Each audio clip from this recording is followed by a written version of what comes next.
नमस्कार, राधे राधे, हर हर महादेव। मैं आपका आचार्य देव। आज हम इस वीडियो में बात करेंगे मेष राशि के जातकों के लिए सूर्य नारायण का जो गोचर नवम भाव में हो रहा है कितना फलदायी है आपके लिए। अश्विनी, भरणी, कृतिका में यदि आपने जन्म लिया है तो फिर आपकी मेष राशि बनती है। गोचर में जो स्थिति बन रही है आपके लिए, एक लाइन में बोलूँ तो बहुत बेहतर स्थिति बन रही है, सुंदर। नए वर्ष का आरंभ भी प्रचंड होगा, ठीक, क्योंकि आपके सूर्य नारायण पंचम के अधिपति होके नवम भाव में कर रहे हैं गोचर। तो पंचमेश का नवम भाव में गोचर करना विद्या बुद्धि के द्वारा सफलता के योग बन रहे हैं। इसको सनातन धर्म में बोलते हैं खर मास। मतलब इस माह में कोई भी शुभ और मांगलिक कार्य करने के लिए शास्त्रकारों ने मना किया है, किंतु यह माह वास्तव में ज्ञानार्जन के लिए है। यह माह वास्तव में आत्मा उन्नति की बात करने के लिए है, क्योंकि जगत आत्मा सूर्य नारायण स्वतः गुरु के पास ज्ञान लेने जा रहे हैं। और हमारे शास्त्रकारों ने सोचा कि यदि आप मांगलिक कार्यों में उलझे रहेंगे तो इस अवसर को भी आप गंवा देंगे। इसलिए उन्होंने कहा कि आपको इस माह में मांगलिक कार्य नहीं करना चाहिए, वरना यह श्रेष्ठ समय है आध्यात्म के लिए, उपासना के लिए, साधना के लिए, ध्यान के लिए।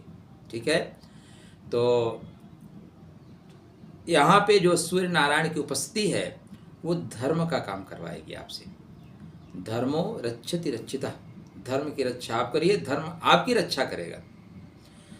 आप अपने कर्तव्यों का पालन सही तरीके से करें, सूर्य नारायण की कृपा मिलेगी। देखिए, पंचम मतलब अधिपति, पंचम मतलब इष्टपति, अधिपति नहीं, इष्ट। तो इष्ट के स्वामी भाग्य के घर में जा रहे हैं। जो भाग्य में लिखा है उसको बोलेंगे निकालो भाई, इसके भाग्योदय में विलंब क्यों कर रहे हो।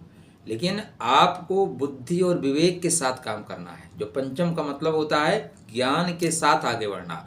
और गुरु के मूल त्रिकोण राशि धनु राशि में जा रहे हैं, तो ज्ञान का काम तो करना बनता है। और पहला काम यह है कि चैनल को सब्सक्राइब नहीं किया है तो ये भी काम है, आपका कर्तव्य है, कर लीजिए। गुरु महाराज यहाँ पे 3 नक्षत्रों में भोग करेंगे। तो पहला नक्षत्र मूला, मूला मतलब केतु। मूल परंपराओं से जुड़ के रहिए। अपने जो भी आपके पारिवारिक या वंशावली में परंपराएं हैं ना, उस परंपरा का फॉलो करिए। देखिए, केतु क्या है? केतु मतलब हमारे पूर्वजों की एनर्जी को लेकर चलता है। और जो मूल नक्षत्र है, मूल मतलब जड़। तो आप यदि आप जड़ से जुड़े हैं तो कोई आपको उखाड़ नहीं सकता। आप देखें, जो उन वृक्षों की जड़ें बहुत नीचे तक होती हैं, आंधियाँ उनको झुकाती हैं लेकिन तोड़ नहीं सकती। जो उन वृक्षों की जड़ें पृथ्वी के ऊपर होती हैं वो तुरंत उखड़ जाते हैं। तो यदि आप चाहते हैं कि उखड़े ना, आप चाहते हैं गड़े रहें, तो आप अपने मूल चीज़ों को, मूल परंपराओं को फॉलो करें। आपके यहाँ जो कुल देवी देवता हैं उनकी पूजा, आराधना, उपासना अवश्य करें। आप कोई भी मांगलिक कार्य कर रहे हैं, पितरों के निमित्त कुछ न कुछ पूजन करके, कुछ न कुछ निकाल के फिर आप आगे बढ़िए। आप अपने बड़ों को प्रणाम करते हुए चलिए, परिणाम आपके बेहतर फेवर में होगा। यह समय बुद्धि के द्वारा, ज्ञान के द्वारा भाग्य के कपाट को खोल देने का है। क्या? बुद्धि और ज्ञान के द्वारा भाग्य के कपाट को खोल देने का है।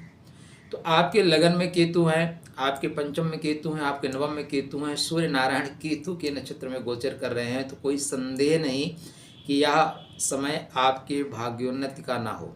इस बीच अगर आप कोई परीक्षा दे रहे हैं तो उस परीक्षा में सफलता के योग हैं। आप कोई साक्षात्कार दे रहे हैं, कोई इंटरव्यू दे रहे हैं, तो निश्चित रूप से मानिए कि आपका इंटरव्यू अच्छा जाएगा। बस जड़ता मत पकड़िएगा, अपनी बातों को ही लेके नहीं, मैं ही जानता हूँ, ठीक, इस चीज़ को।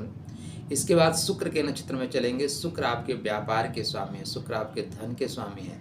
तो जैसे ये पूर्वाषाढ़ा नक्षत्र में जाएंगे तो व्यापार में प्रगति देंगे, धन में प्रगति देंगे। इसके बाद उत्तराषाढ़ा, सर्वाधिक शुभ समय जो है उत्तराषाढ़ा में देंगे। उत्तर मतलब बाद में, आषाढ़ मतलब प्रसन्नता। तो ये उत्तराषाढ़ा सूर्य नारायण का नक्षत्र है, अधिकार प्राप्ति का नक्षत्र है, अधिकार प्राप्त करने के लिए है। यहाँ पे आपके भाग्य में आ रहे अवरोधों को सूर्य नारायण निश्चित रूप से दूर कर देंगे। बस ध्यान क्या देना है, अपने देख लीजिए बर्थ चार्ट में सूर्य नारायण की स्थिति क्या है। भाई, कोई सत्ता सिंहासन पर बैठ रहा है, अगर वो मजबूत है तो फिर नियमावली अपने अनुसार से बनाएगा और उसको फॉलो भी करवाएगा। अगर कोई पता लगा 4-5 पार्टियों की सरकार बन रही है तो हर पार्टी खींचातानी करेगी, मुझे रेल मंत्रालय दे दो, कोई बोलेगा वित्त दे दो, कोई बोलेगा रक्षा मंत्रालय दे दो, हम तो इतना बेच लेंगे। अब अगले को सरकार चलाना है तो झुकना पड़ेगा, और बहुमत की सरकार है, फिर आप सर्वे सर्वा है। तो अगर आपके सूर्य नारायण मजबूत हैं तो निश्चित रूप से यह जो गोचरी स्थिति है, क्या गोचरी स्थिति मतलब वर्षा हो रही है, अगर आपके पास खेती है, आप तैयार हैं तो अपना वर्षा का पूरा लाभ ले सकते हैं, और नहीं है तो फिर वर्षा का हल्का सा आनंद लेंगे, ज़्यादा आनंद नहीं ले पाएंगे। सूर्य नारायण को मजबूत करके रखिए। यहाँ पे आने वाले समय में मंगल महाराज की उपस्थिति भी हो रही है इसी माह के अंत में, तो सूर्य मंगल की उपस्थिति आपके लिए बेहतरीन योग बनाएगी। उत्तिष्ठ जागृत, सूर्य नारायण को मजबूत करके रखिए। सब कुछ आगे। राधे राधे।